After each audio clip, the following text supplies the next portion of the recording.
13장 13절 14절 두 구절 말씀이네요. 잠언서 13장 13절 14절 다 같이 한 목소리로 읽겠습니다. 말씀을 멸시하는 자는 자기에게 패망을 이루고 계명을 두려워하는 자는 상을 받느니라. 지혜 있는 자의 교훈은 생명의 샘이니 사망의 그물에서 벗어나게 하느니라. 아멘. 13절 말씀을 다시 한번 읽어볼까요? 시작. 말씀을 멸시하는 자에게 패망을 이루고 계명을 두려워하는 자는 상을 받느니라. 오늘 말씀 첫 말씀부터 좀 과격한 표현이 등장합니다. 하나님의 말씀을 멸시한다는 것 자체가 보통 사람에게는 상당히 감당하기 힘든 일이 아닐까요? 과연 어떻게 우리가 하나님의 말씀을 멸시할 수 있겠습니까? 혹시 저희들 중에 누구라도 하나님의 말씀을 감히 멸시할 수 있겠습니까? 하나님의 말씀을 멸시하면 자기에게 패망을 이룬다 이렇게 하나님 말씀하고 계십니다. 그래서 자기에게 패망을 이룬다 이 말씀의 의미는 스스로 패망의 길을 가게 된다 이런 뜻입니다. 즉 자기가 망하는 것을 자초한다는 말씀이죠. 어떤 사람이 크게 실패를 했는데 그 결과를 살펴보니까 그 과정에서 사실은 자기가 그 모든 원인 제공자가 된 것입니다. 자기가 스스로 실패를 이룬 거죠. 마치 이런 것 같아요. 어떤 사람이 교도소에 징역형을 받았습니다. 그런데 왜 이 사람이 교도소에 가게 되었을까요? 그것은 당연히 그가 법을 어겼기 때문입니다. 법을 안 지킨 사람이 누구입니까? 바로 자기 자신인 것이죠. 어떤 사람이 몸이 아파서 병원에 갔습니다. 그래서 병원에 진단을 받아보니까 고혈압, 고지혈증, 당뇨, 관절염 이렇게 많은 부분에서 위험한 결과가 나왔습니다. 그래서 그 사람이 깜짝 놀라가지고 의사에게 물어봅니다. 아니 제가 왜 이렇게 몸이 안 좋은 것입니까? 의사가 그 사람에게 습관에 대해서 질문을 합니다. 그 사람이 대답을 하죠. 저는 뭐 기름진 고기를 너무 좋아하고요. 탄수화물, 밀가루 얼마나 좋아하는지 모릅니다. 튀긴 음식이 그렇게 맛있어요. 밤에는 꼭 하루도 빠뜨리지 않고 간식을 먹습니다. 뜨거운 국물을 품마시는 게 얼마나 좋은지 모릅니다. 저는 뭐 틈만 있으면 온갖 인스턴트 식품들을 즐깁니다. 라고 말하니까 의사가 하는 말이 바로 당신이 스스로 건강을 해친 것입니다. 라고 이렇게 말하는 거죠. 하나님을 믿고 신앙생활하는 사람들도 자기 삶이 무너져 있고 망가져 있다는 것을 나중에 알게 됩니다. 하나님 제가 꼬박꼬박 주일 성수하고 열심히 교회에서 봉사했는데 왜 제가 이렇게 망해 있습니까? 왜 제가 실패한 사람이 되어 있나요? 라고 하나님께 그 사람이 질문을 드립니다. 하나님께서는 그런 기독교인들에게 말씀하십니다.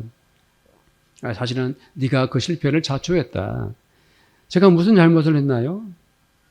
너는 나의 말을 멸시하지 않았니? 너는 내가 하는 말을 무시하지 않았느냐? 너는 나의 말을 그냥 하자 할 것도 없이 여기지 않았느냐? 너는 나의 말을 하찮게 여겼다. 너는 내가 하는 말들을 깔보고 내 말이 얼마나 값지고 소중한지 그 가치를 인정하지 않았다. 그것이 바로 네 스스로 패망의 길을 걸어갔다는 증거가 아니고 무엇이겠느냐? 이렇게 하나님 말씀하시는 것입니다. 하나님은 우리가 하나님의 말씀을 멸시하시는 것을 결코 용납하지 않으십니다. 예를 들어 하나님께서 말씀으로 세상을 창조하셨다는 그 사실을 믿지 않는다면 그 사람은 결코 그 사람을 하나님은 결코 하나님의 사람으로 인정하지 않습니다. 예수님께서 내가 곧 길이요 진리요 생명이니 나로 말미암지 않고는 아버지께로 갈 수 없다라고 말씀하셨는데 그 복음을 거절하는 자들도 하나님은 결코 용납하지 않습니다. 하나님의 말씀은 진리이고 생명이고 복음은 우리의 생명이며 주 예수의 복음은 우리에게 영생을 주는 것입니다. 그런데도 우리가 주 예수의 복음과 하나님의 말씀을 멸시하면 이건 처음부터 근본적으로 하나님을 믿지 않고 있다는 것을 스스로 말하고 있는 것입니다.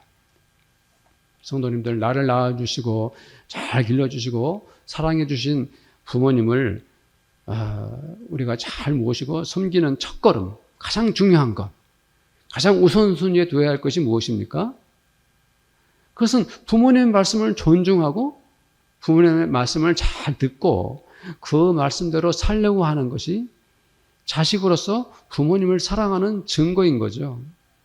그것이 가장 중요한 것입니다.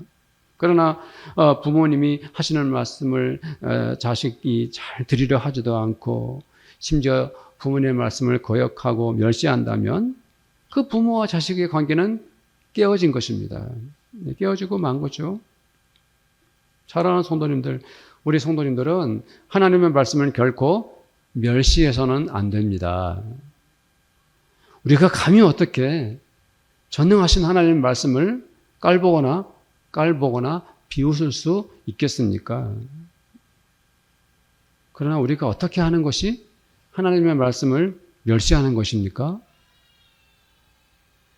그것은 당연히 하나님의 말씀을 회피하고 하나님의 말씀을 싫어하고 어떻게 했든지 하나님의 말씀을 피해 다닙니다. 하나님의 말씀 뒤에서 몰래 숨어서 사는 것이죠. 하나님을 믿고 하나님께 예배 드리면서도 하나님의 영광을 위해 산다고 하면서도 기독교인들이 일주일 내내 하나님의 말씀인 성경을 멀리하고 그것을 피해 다닙니다. 한 성도가 일주일을 지내면서도 한 번도 성경을 보지도 않고 그렇게 살아간다면 어떤가요? 그 사람이 정말 하나님의 말씀을 믿고 신뢰하고 있는 것입니까? 우리가 함께 생각해 봅시다. 정말 그렇게 우리가 하나님의 말씀과 상관없이 매일매일 살고 있다면 그것이 바로 그가 하나님의 말씀을 하찮게 보고 있다는 증거가 아니고 무엇이겠습니까? 사랑하는 성도님들, 성경을 읽지도 않고 하루하루 그냥 자기 일만 하면서 살아갑니까? 그것은 바로 내가 하나님의 말씀을 멸시하고 있는 것입니다. 하나님의 말씀을 멸시하면 그것은 내가 스스로 패망의 길을 가겠다고 고집을 피우는 것과 같습니다. 그것은 마치 교통 법규를 무시하고 내 마음대로 아무렇게나 운전하는 것과 같습니다. 매우 위험한 것입니다.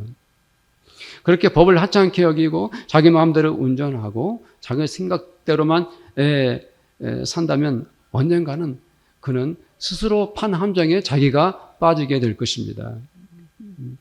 우리가 공동체 성경 읽기를 하고 생명의 삶 큐티를 하면서 늘 하나님의 말씀을 읽고 묵상하는 것도 우리가 창조주 하나님 아버지의 말씀 앞으로 겸손히 우리 자신을 드리는 신앙 행위인 것입니다.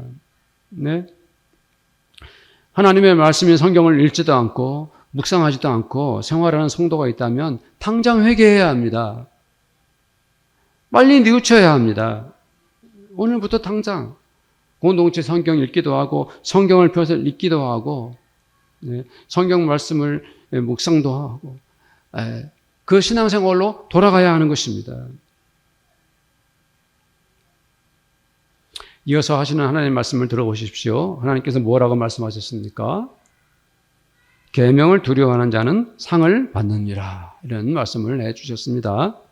그렇습니다. 사랑하는 성도님들, 하나님의 말씀을 두려워하는 자는 무엇을 받습니까? 상을 받습니다. 이 말씀에서 두려워한다는 것은 무섭다는 뜻이 아닙니다. 일종의 경외심을 의미합니다. 그것은 하나님의 말씀을 공경하고 또 그것을 높인다는 뜻입니다. 매우 존중한다는 것이죠. 겸손히 영광을 돌린다, 이런 의미를 가지고 있어요. 그러니까 계명을 두려워하는 자는 상을 받는다, 이렇게 하나님께서 말씀해 주신 것입니다. 하나님은 우리들에게 아주 엄격하고 심지어 무서울 정도로 하나님의 말씀을 멸시하는 것은 스스로 패망의 길을 가는 것과 같다라고 말씀해 주신 다음에 이 말씀을 앞에 것을 말씀하신 것은 바로 뒤에 있는 말씀을 강조하기 위해서 그렇게 말씀하신 것입니다.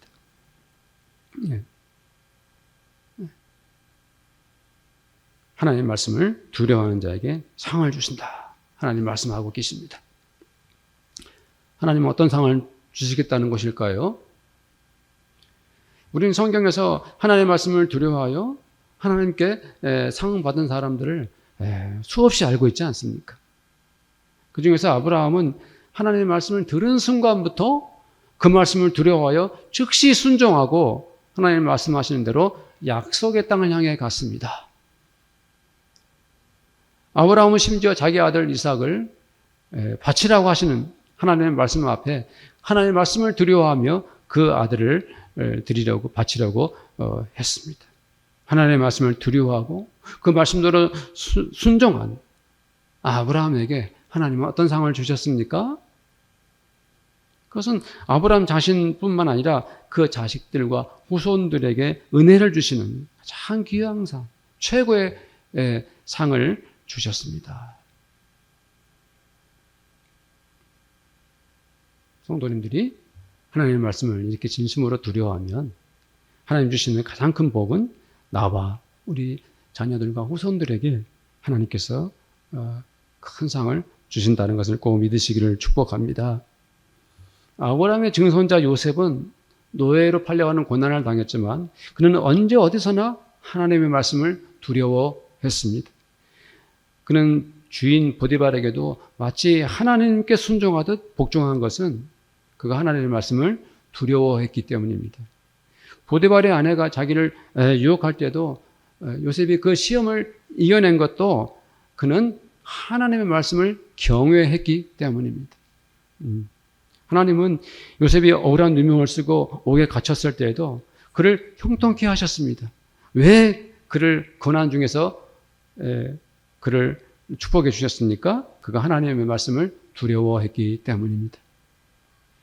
그렇게 하나님의 말씀을 두려워한 요셉에게 하나님은 어떤 상을 주셨습니까? 우리 성도님들이 잘 알다시피 자기 아버지 야곱과 그 형제들을 배고픔과 가뭄에서 구원해 주셨고 그 자기의 모든 사람들을 살려내는 복을 받았습니다.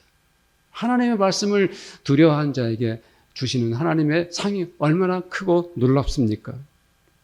사랑하는 성도님들, 하나님의 말씀을 두려워하고 그 말씀을 경외하는 성도들에게 하나님은 반드시 상을 주신다는 것을 믿으시기를 바랍니다. 아브라함에게 내리신 그 상처럼 요셉에게 주신 그 상과 같이 자기 가족과 후손들을 지켜주시는 복, 그 복이 우리 성도님들이 임하시길 다시 한번 축복합니다.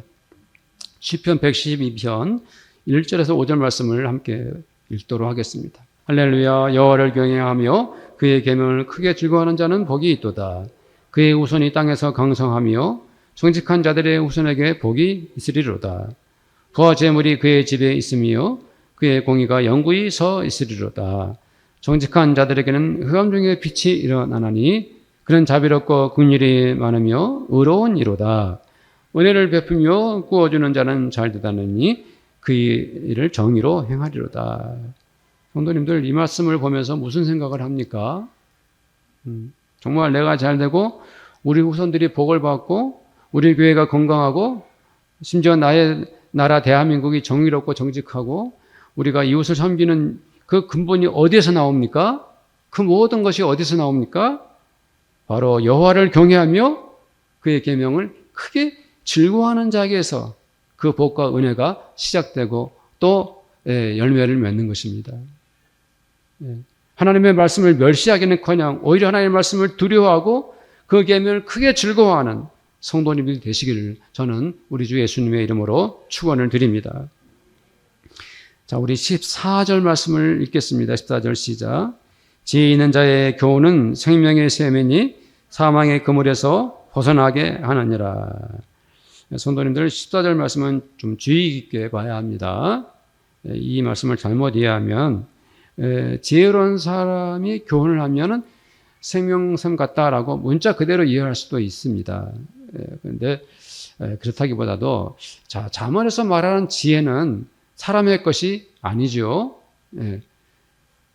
잠언에서 말하는 지혜란 하나님께서 가지신 하나님의 것입니다. 하나님의 지혜입니다.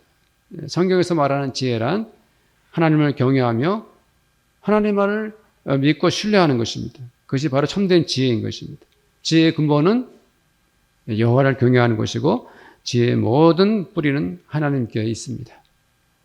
그렇다면 14절의 지혜에 있는 자의 교훈이란 바로 하나님의 지혜를 가진 자, 하나님께로부터 지혜를 받은 자의 가르침이다. 이런 뜻입니다. 예. 성도님들, 우리는 하나님의 말씀을 전하는 사람들의 교훈을 귀담아 들어야 합니다. 성도들이 힘이 들고 어려운 일을 겪으면 하나님의 지혜를 소유한 분들을 찾아가서 무슨 말을 하는지 듣고 도움을 받아야 합니다. 하나님의 지혜를 가진 사람들은 하나님의 마음과 뜻을 전하는 그러한 분들입니다. 그들의 교훈은 때로는 책망이 되고 때로는 격려와 칭찬으로 나를 교훈할 것입니다. 그런데 하나님께서 말씀하시기를 오늘 그렇게 하나님 주시는 교훈은 생명의 샘이다 라고 말씀하고 있어요. 여기서 생명의 샘이란 끊이지 않는 샘물입니다. 죽지 않고 마르지 않는 샘물입니다. 계속해서 땅 깊은 곳에서 솟구치는 샘물입니다. 우리는 신앙생활을 하면서 때로는 하나님의 지혜를 가진 성도들로부터 생명샘과 같은 은혜를 경험할 수가 있는 거예요. 생명샘, 이것은 이제 이스라엘 팔레스타인의 그런 기후와 연관시키면 좋아요. 지금도 이스라엘 사람들은 집에 물을 참 아껴 쓰는 것을 당연시 여깁니다. 우리는 뭐 설거지할 때 그냥 홀쭉한 물을 마구 쏟아붓는데 설거지 물이나 목욕물 이런 걸 다 필요한 만큼만 쓰고 매우 전략을 합니다. 그만큼 물이 지금도 귀한 곳이 이스라엘이죠. 그 이스라엘이 사막 한가운데를 누군가가 지나가다가 너무 힘들고 지쳐서 죽을 지경인데 거기서부터 땅속 깊은 곳에서부터 터져나오는 생명샘을 찾으면 그 사람은 목숨을 살린 것과 같은 것입니다. 모래바람 가득 찬 광야에서 목이 마르고 지쳐서 기진맥진했을 때 생명의 위험을 느낄 때 이 생명샘이 그 사람을 살리는 것입니다. 그래서 하나님은 우리들에게 말씀하시기를 사망의 그물에서 벗어나게 하느니라 이렇게 말씀하고 있어요. 여기서 사망의 그물이라고 그랬죠. 성도님들, 그물을 한번 생각해 보십시오. 그물은 어부가 물고기를 잡기 위해서 바다나 강에 내려놓지 않습니까? 그런데 한번 그 물고기가 그물에 걸려들면 그것으로 끝장입니다. 한번 그물에 걸린 물고기는 거기서 빠져나올 수가 없습니다. 다시는. 죽을 일만 남은 것이죠. 그렇게 죽어야 할 운명을 가진 물고기처럼 절망과 고통 가운데 있는 사람을 그 죽음의 그물에서 건져내는 것이 바로 무엇이냐? 하나님의 지혜를 가진 사람들이 주는 교훈이다라고 말씀하고 있는 거예요. 성도님들, 오늘 이 말씀을 통해서 성도님들은 무슨 생각을 하게 됩니까? 오늘 말씀을 통해서 무엇을 깨닫게 됩니까? 교회란 무엇입니까? 우리가 교회에 모여서 공동체 신앙생활하는 이유가 무엇입니까? 왜 우리는 성도가 서로 만나서 서로 축복하고 서로 사랑하고 이렇게 신앙생활을 하고 있습니까? 그 이유가 무엇입니까? 그것은 바로 우리가 하나님의 아들, 딸들이고 우리는 한 형제이고 같은 자매들입니다. 우리는 서로 마음을 나누고 걱정이나 슬픔도 함께 합니다. 즐겁고 좋은 일이 있을 때도 우리는 서로 박수치며 기뻐합니다. 그리고 우리는 하나님의 말씀으로 서로 격려하고 또 위로하는 신앙의 공동체입니다. 우리는 하나님께 주시는 말씀의 지혜로 성도들과 교제해야 합니다. 우리는 주 예수 복음의 능력으로 성도들과 함께 소통해야 합니다. 그것이 바로 하나님이 주시는 지혜로 그 교훈으로 마치 생명샘처럼 성도들의 고통과 아픔을 함께하면서 은혜를 경험하는 거예요. 그러면 성도들이 힘들고 어려움을 겪을 때 성도와 성도 간에 말씀으로 교제하면서 그 아픔과 고통에서 자유를 얻고 해방을 얻고 하나님의 은혜를 누리게 되는 것이죠. 성도님들, 그러므로 우리는 힘들고 어려운 일을 겪을 때요, 망설이지 마십시오. 그냥 혼자서 괴로워하고 힘들어하고 어떡하지 하고 하지 마시고요. 신앙의 선배에게, 믿음의 선생에게 도움을 요청해야 하는 것입니다. 그래서 저는 이런 어려운 일을 겪고 있으니 도와주세요. 어떻게 하면 좋을까요? 부부간에 갈등이 있다면은 그 갈등을 그냥 숨겨두고 창피해 부끄러워 우리들 문제를 누구한테 말을 해, 이게 아니라 우리가 하나님의 말씀 가운데서 그것을 노출시켜서 함께 고민하고 함께 문제를 해결하고 애쓰는 것, 이것이 교회가 존재하는 이유예요. 자녀 교육 문제를 놓고 우리 아이들 어떻게 해야 될지 모르겠다 하고 고민하고 힘들어할 때 성도들과 함께 나누십시오. 그것을 함께 고민하십시오. 말씀으로 해결해 나가는 것입니다. 그렇게 부모님을 섬길 때도 부모님과 나 사이에 어떤 갈등이, 어려운 문제가 있다면 그걸 해소할 방법이 무엇이 있을까? 우리가 그것을 성도와 성도 간에 말씀으로 그 문제를 충분히 해결해 나갈 수가 있는 것입니다. 경제적으로 어려울 때, 어려운 일을 겪었다 그랬을 때 사회적 경험이 많은 믿음의 선배들에게 찾아가서 이런 경제적인 어려움이 있습니다. 회사 일로 고민할 때 우리가 그런 것들을 함께 나누는 것이 교회예요. 그런데 그것을 말씀의 지혜를 가진 성도들이 함께 그 말씀 가운데서 어떻게 해결해 나갈 수 있을지, 신앙생활하면서 시험에 들어서 마음이 괴로울 때, 나는 어떤 성도 때문에 시험에 들었어요. 나 어떤 성도가 꼴 보기 싫어졌어요. 그 성도가 미워졌어요. 이런 일이 생기면 즉시 믿음의 선배에게 가서 어떻게 해결해야 되죠? 하고 서로 간에 하나님의 말씀을 붙들고 그 문제를 해결하기 위해서 함께 기도하고 하는 것이 교회입니다. 그래서 하나님의 말씀의 지혜를 가진 자들은 어디에서 건져내 준다 그랬어요? 그 지혜의 말씀을 들으면 사망의 그물에서 건져내 준다 그랬어요. 어떤 문제도 해결된다는 것을 믿으시기를 축복합니다. 그렇게 우리는 서로 하나님의 말씀 앞에서 문제를 해결할 수 있도록 해야 하는 것입니다. 이것이 하나님의 말씀의 놀라운 은혜이고 축복입니다.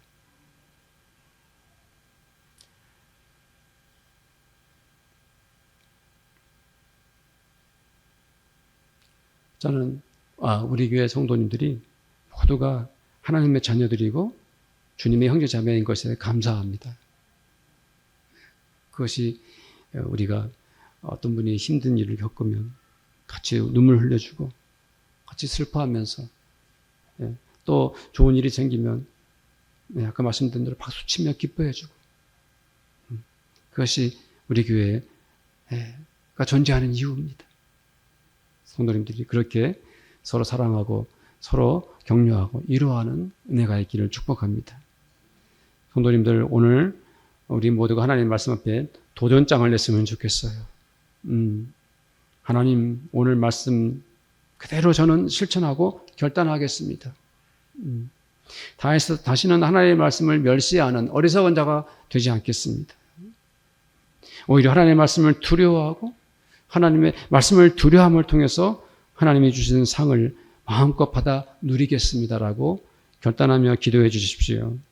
그리고 우리 모두가 하나님이 주시는 지혜로 성도와 성도 간의 어려운 문제를 해결하고 서로 고민하면서 하나님의 은혜를 경험하는 그런 우리 교회가 되기를 원합니다 라고 기도할 수 있기를 바랍니다. 우리 함께 기도하겠습니다. 하나님 아버지, 감사합니다. 오늘 말씀을 생각하며 우리가 모두 함께 기도하기를 원합니다. 하나님 아버지, 하나님의 말씀을 멸시하는 것은 자기에게 패망을 이룬 것이라고 말씀해 주셨는데 그것은 스스로 패망을 자초하는 것입니다. 하나님의 말씀을 아버지 하나님이 회피하고 하나님의 말씀을 떠나서 하나님의 말씀을 함부로 대하고 하나님의 말씀을 하찮게 여겼던 나의 죄를 회개합니다. 하나님 아버지, 하나님의 말씀을 멸시할 수 없습니다. 주님, 하나님의 말씀을 아버지 하나님 펴서 읽고 듣고 묵상하면서 우리의 신앙이 회복되어지고 하나님과 나 사이가 아버지 하나님이여 되살아나기를 원합니다. 패망이 아니라 아버지 하나님으로부터 사망을 아버지 하나님이 당하는 것이 아니라 오히려 상을 받는 저희들 되기를 원합니다. 하나님으로부터 말씀을 통해서 오히려 아버지 하나님 은혜를 누리고 기쁨을 누리고 하나님 베푸시는 그 넘치는 은혜를 마음껏 경험하는 저희들이 되기를 원합니다. 하나님 아버지, 우리에게는 하나님의 말씀이 있습니다. 우리가 하나님의 말씀으로 은혜 받고 하나님의 말씀으로 새 힘을 받아서 성도와 성도 간의 고민을 해결하고 같이 울고 같이 기뻐하면서 우리가 함께 더불어서 아버지 하나님의 말씀을 통해서 아버지 하나님 지혜를 얻고 하나님의 말씀을 통해서 갈 길을 아버지 하나님이 찾아내고 하나님의 그 말씀을 통해서 성도와 성도 간에 교제하며 소통하면서 아버지 하나님 참으로 우리들의 모든 문제가 해결되어지고 아버지 하나님 우리 교회가 사랑의 공동체인 것을 우리가 주님을 하나님 아버지를 아버지로 모시는 아빠 아버지 가운데 우리가 한 형제이고 같은 자매인 것을 우리가 함께 경험하는 말씀으로 한 공동체가 되는 우리 교회가 되기를 간절히 원합니다. 감사하며 우리 주 예수님의 이름으로 기도드립니다. 아멘. 기도드리겠습니다. 지금은 우리 주님 예수 그리스도의 은혜와 하나님 아버지의 사랑하심과 성령님의 교제하심이 오늘 말씀을 듣고 하나님의 말씀을 따라 살기를 결단하고 또 다짐하는 이 자리에 함께한 모든 성도들과 우리 성도들의 가정마다 그들이 믿음으로 땀 흘려 일하는 일터와 그리고 우리 교회 위에 지금부터 영원토록 함께 있을지어다. 아멘.